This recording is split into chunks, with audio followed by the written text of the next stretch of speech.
Hi guys, നമസ്കാരം. Good morning to all. ഇന്ന് നമുക്ക് കിട്ടിയിരിക്കുന്നത് കലവയാണ്. ഇന്നലെ കിട്ടിയതാണ് കേട്ടോ. ഞാൻ ഇന്നാണ് ഇതിന് വോയിസൊക്കെ കൊടുത്ത് അപ്ലോഡ് ചെയ്യുന്നത്.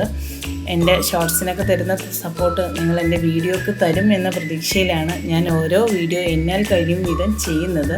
നിങ്ങൾ കണ്ടു കഴിഞ്ഞാൽ ഒരു ലൈക്കും കമൻസൊക്കെ ചെയ്ത് എനിക്ക് സപ്പോർട്ട് തരണേ. ഇത് ചെങ്കലവ, കിളിമീൻ, അതുപോലെ മലപ്പുറം സൈഡിൽ പുതിയാപ്പിളക്കോര എന്ന പേരിലൊക്കെ അറിയപ്പെടുന്ന ഒരു അതിസുന്ദരിയായ മീനാണ്. ഇതിൻ്റെ സൗന്ദര്യത്തെ വർണ്ണിക്കാൻ തന്നെ ഒരുപാടുണ്ട്. അതിൻ്റെ ഓരോ പോർഷനിലും വ്യത്യസ്തമായ സൗന്ദര്യ ഭംഗിയോട് കൂടിയാണ് ഇതിനെ ദൈവം സൃഷ്ടിച്ചിട്ടുള്ളത്.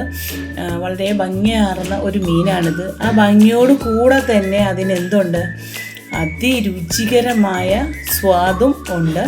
ഞാനിത് ക്ലീൻ ആക്കിയതിന് ശേഷം കുരുമുളക് പൊടി, ഉപ്പ്, മുളക് പൊടി, പിന്നെ ഫിഷ് മസാല, അതുപോലെ ഗരം മസാല, ഇഞ്ചി വെളുത്തുള്ളി പേസ്റ്റ്, ഇതെല്ലാം മിക്സ് ചെയ്തുകൊണ്ടാണ് ഞാൻ പൊരിച്ചെടുത്തത്. നല്ല ചൂട് ചോറും ഈ ഒരു മീൻ പൊരിച്ചതും ഉണ്ടെങ്കിൽ തന്നെ നമുക്ക് നന്നായിട്ട് എന്ത് ചെയ്യാം, ഭക്ഷണം കഴിക്കാം, ചോറ് കഴിക്കാം, വയറ് നിറയെ ചോറ് കഴിക്കാം. മറ്റ് കറിയുടെ ആവശ്യങ്ങളൊന്നും ഉണ്ടാവില്ല. വളരെയധികം മാംസമുള്ള ഒരു നല്ല മീനാണ്. അതുപോലെ നല്ല മുള്ളുണ്ട് കേട്ടോ. ഇതിന് മുള്ള് കുത്തി കഴിഞ്ഞാൽ അത്യാവശ്യം വേദനയൊക്കെ ഉണ്ടാവും. കട്ട് ചെയ്യുമ്പോഴും തന്നെ നമുക്ക് നല്ല ശ്രദ്ധിച്ച് വേണം ഇത് കട്ട് ചെയ്യാൻ. നല്ല നോക്കുക, അതിൻ്റെ സൈഡിലൊക്കെ നോക്കുക, ഒരു നമ്മൾ കളർ പെൻസിൽ കൊണ്ടൊക്കെ കളർ ചെയ്ത പോലെ ഉള്ള ഒരു മഞ്ഞ കളർ അല്ലേ. ഇതിൻ്റെ പല്ലും തന്നെ നല്ല നല്ല സെറ്റാക്കിയിട്ടാണ് കേട്ടോ. ദൈവത്തിൻ്റെ ഓരോ സൃഷ്ടിയും ഒന്നിൽ നിന്ന് ഒന്ന് വ്യത്യസ്തമാണ്.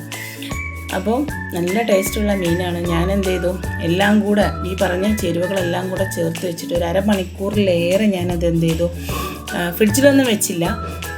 പിന്നെ മീനിൽ നന്നായിട്ട് തേച്ച് പിടിപ്പിച്ചിട്ട് ഒരു അരമണിക്കൂറോളം റെസ്റ്റ് ചെയ്ത് വെച്ചതിന് ശേഷമാണ് ഞാൻ എന്ത് ചെയ്തത്, അത് ഫ്രൈ ചെയ്യാൻ വേണ്ടി പുറത്തെടുത്തത്.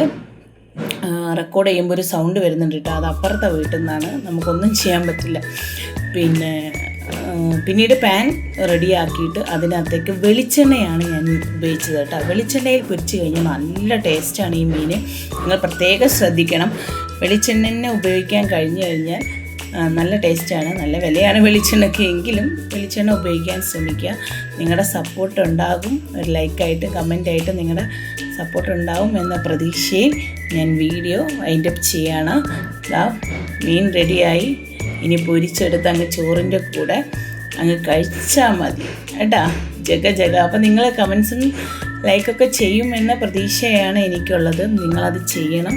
വേണ്ട സപ്പോർട്ട് നിങ്ങളുടെ ഭാഗത്തു നിന്നുണ്ടാവും എന്ന പ്രതീക്ഷയിൽ സിയ നിസാം. ഹായ്.